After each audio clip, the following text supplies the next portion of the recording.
Hello, my lovely Capricorns, and a very warm welcome to your April 2023 horoscope forecast.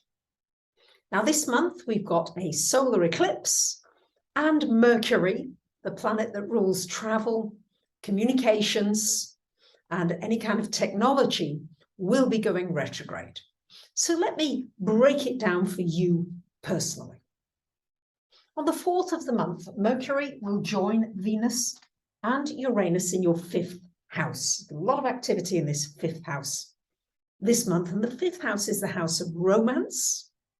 It's the house of self-employment, entrepreneurship. It's the house of children. And it's the house of anything to do with your creativity. So this is getting activated here. So if any of those life areas are important to you, or you're looking for some change, or you're looking for stimulation in those areas, the planets are helping you. So set yourself some clear intentions and visualize and imagine that it's already happened, and then watch the magic appear, because that 5th house is a very magical house. It's the house of children, and children are enthralled with magic, aren't they? I mean, we all are, really. But, you know, we kind of just got used to saying, well, you know, don't believe that. But this is really about igniting your belief once again in magic and miracles. And very often, Capricorns, you can be very serious. And this is unseriousing you this month. On the 6th of the month, we've got a full moon up here in your 10th house. You'll be very comfortable this one. This is a work one. Capricorns are always very comfortable in feeling useful and valuable in the work area. So a 10th house full moon, wherever the full moon shines, usually once a month, is asking you to look at this life area, often in a little more depth. And it may shine light on the things that you are not quite so happy with, in order that you give it some attention and you bring more balance into your world.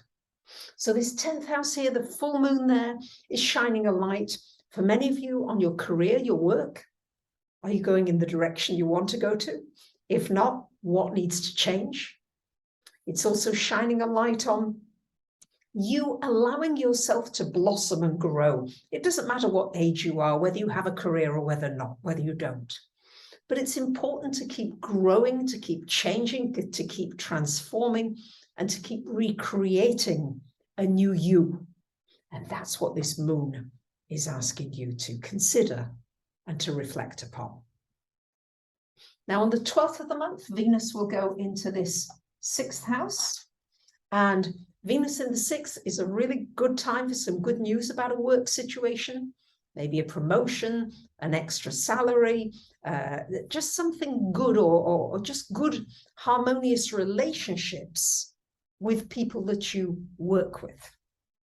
This can also bring an attention to your physical body in some way, and finding ways to love it and take care of it in maybe gentler and kinder ways. And it's also an opportunity to give back, to maybe look at ways in which you'd like to contribute and help others who might not be quite so fortunate in different ways. On the 20th, we've got this solar eclipse happening in your 4th house, my lovely Capricorns. So eclipses can last for up to 6 months, the energy. So if nothing's happened necessarily immediately, just know that it can go on for a while. So this is a big activation with Jupiter and the Sun there, to really look at your home situation. Some of you might be moving, you might feel restless, you might want to move, you might want to make some changes in your environment. And this is a wonderful stimulation to get you going. You might be doing some repairs, some renovations, some upgrades. You might be downsizing. You might be getting rid of stuff that you no longer need. There are many, many things that can be put into that category of home. And so I'll leave it to you to see what applies to you personally. On the 21st of the month, the Sun will come into this 5th house. And on the 22nd, Mercury goes retrograde until the 15th of May. So this is a time really to reflect upon, am I having enough fun? Am I happy? Am I enjoying life? What's it going to take? How can I get in touch with that amazing spirit that's inside of me? How can I release it? How can I let it out so that I can shine my light? You begin to shine your light, and with that you ignite others. So it's finding a playfulness. It's finding that sense of fun, as well as the sense of purpose, which I know you need, lovely Capricorns, and melding the two so that there is some balance in your world. So I wish you a wonderful month, and I thank you for liking, commenting, subbing, and sharing. Bye for now.